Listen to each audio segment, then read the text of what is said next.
At 63, Melissa Sue Anderson finally speaks up about Karen Grassle. Melissa Sue Anderson was born on September 26, 1962, in the intellectually vibrant city of Berkeley, California, a place long associated with cultural experimentation, progressive ideas, and a strong artistic community. She arrived as the second of two daughters born to James and Marian Anderson, a couple whose lives, like many families of the era, were shaped by the rapid social changes of 1960s. Her older sister, Maureen, was 12 years her senior, a significant age gap that meant Melissa grew up with a sibling who was almost more like a young adult influence than a childhood playmate. This dynamic gave her a unique blend of independence and mentorship during her earliest years. When Melissa was just 7 years old, the Anderson family made a meaningful and life-altering decision. They relocated from the laid-back, academically driven San Francisco Bay Area down to Los Angeles, a move that would ultimately place her right at the doorstep of the entertainment industry. This shift marked the beginning of a new chapter for the family, but it came with its own challenges. When Melissa reached the age of 13, her parents divorced, a difficult emotional turning point for any young teen. She and her sister remained in the care of their mother, Marian, who raised them in the traditions of Roman Catholicism, providing structure, faith, and stability during what could have been a turbulent period. Despite these personal upheavals, Melissa was already finding her footing in the world of performance. As a young child, she appeared in commercials for well-known companies like Mattel and Sears, giving her early exposure to the camera and introducing her to the rhythm of professional acting. Anderson's journey into show business truly began when a perceptive dance teacher noticed her natural poise, presence, and expressiveness. Seeing clear potential in the young girl, the teacher encouraged Melissa's parents to seek out a talent agent, a suggestion that would pivot her life in an entirely new direction. Once she entered the world of auditions, Melissa quickly became a familiar face in the commercial circuit, booking jobs regularly and impressing casting directors with her ability to deliver both charm and subtle emotional nuance. Her early television work soon followed, and she earned spots in a variety of series, with one of the most memorable being her role as Millicent in The Brady Bunch, the girl who famously shares a sweet, slightly awkward kiss with Bobby Brady. This appearance became one of those classic fan-favorite sitcom moments from the 1970s.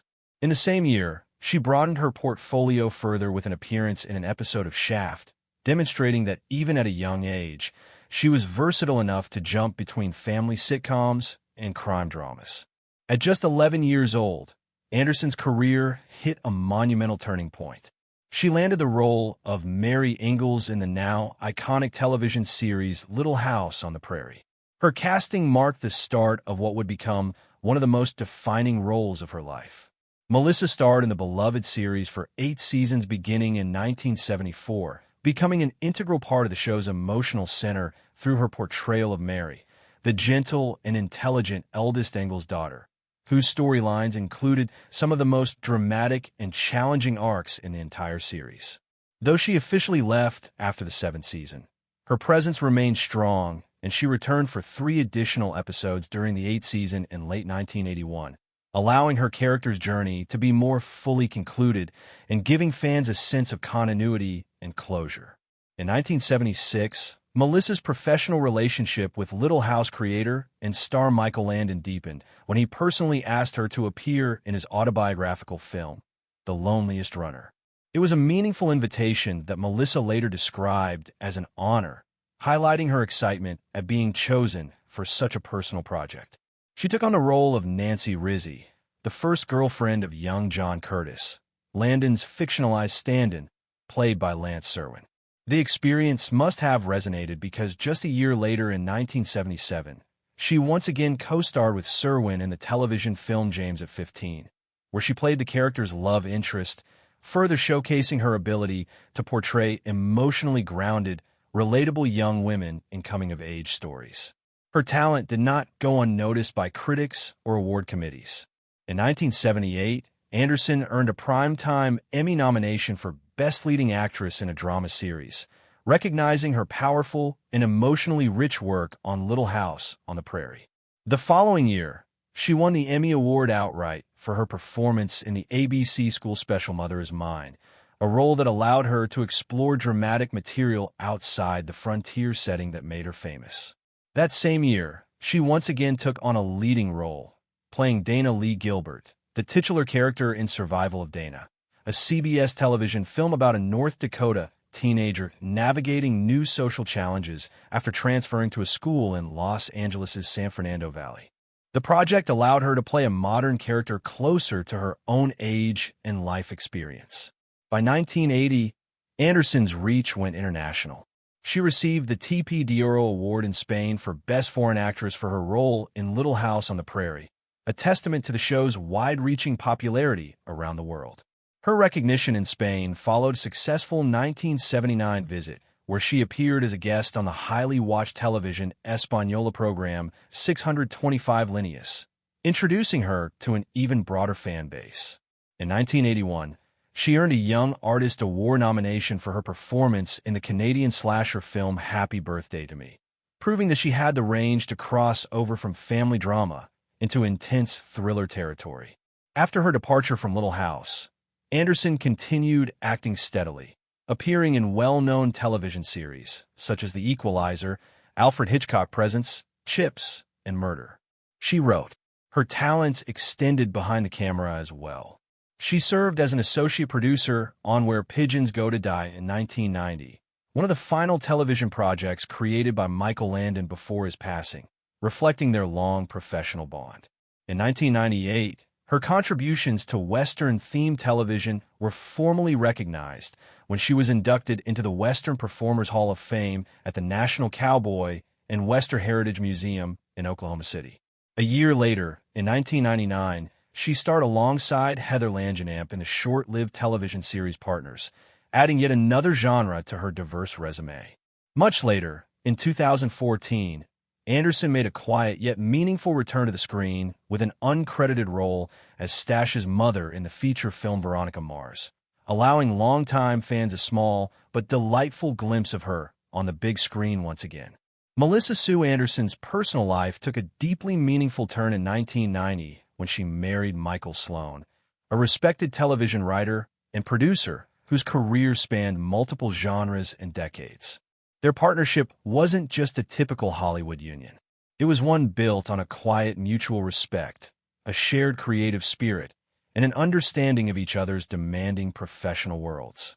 Anderson, known for her thoughtful and reserved demeanor, often credited Sloan with grounding her, offering both companionship and a steady presence at a time when she was navigating life beyond the massive fame of Little House on the Prairie. Their marriage quickly became a pillar of stability in her life, standing in contrast to the whirlwind pace of the entertainment industry that had shaped so much of her youth. Together, Anderson and Sloan welcomed 2 children, each adding new dimensions to their lives. Their daughter, Piper, arrived first, bringing with her a sense of joy and responsibility that Anderson embraced wholeheartedly. Just a few years later, their son Griffin was born, completing the family and giving Anderson the kind of rooted domestic life she had long hoped for. She often spoke about how motherhood softened her perspective and reshaped her priorities, pulling her focus away from the constant demands of Hollywood and toward a more intimate, family-centered world. Both children grew up with parents who valued creativity, curiosity, and independence, and Anderson took pride in raising them outside the glare of the constant media attention she herself had known as a child star. In 2002, the family made a bold decision that would alter the trajectory of their lives. They moved from California to Montreal. The move wasn't just geographical. It represented a shift in lifestyle, identity, and the type of future Anderson wanted for her children. Montreal offered a sense of anonymity, cultural richness, and a slower pace that appealed to Anderson after years of working in a high-pressure industry. She found comfort in the city's blend of old-world charm and modern vibrancy, and she appreciated the privacy the Canadian environment allowed her family. This transition also opened new creative opportunities for Sloan, who continued developing and producing projects from abroad while enjoying a different cultural backdrop. After several years of embracing life in Canada, the family took another meaningful step. They became naturalized Canadian citizens on Canada Day in 2007. Anderson often described that milestone as symbolic, a moment that marked not just a legal change, but an emotional one. Becoming Canadian represented a kind of rebirth for her, a fresh chapter where she could be both mother and artist, public figure and private person without the pressures that had so often shadowed her earlier years. The ceremony itself, held on the country's national holiday, underscored the family's sense of belonging and gratitude toward their adopted home. But life's chapters also include grief, and Anderson's came in a heartbreaking form many years later. Michael Sloan, who by then had returned to New York City for work and creative pursuits, passed away on August 13, 2025. His death marked the end of a partnership that had lasted more than 3 decades. A partnership built on love, collaboration,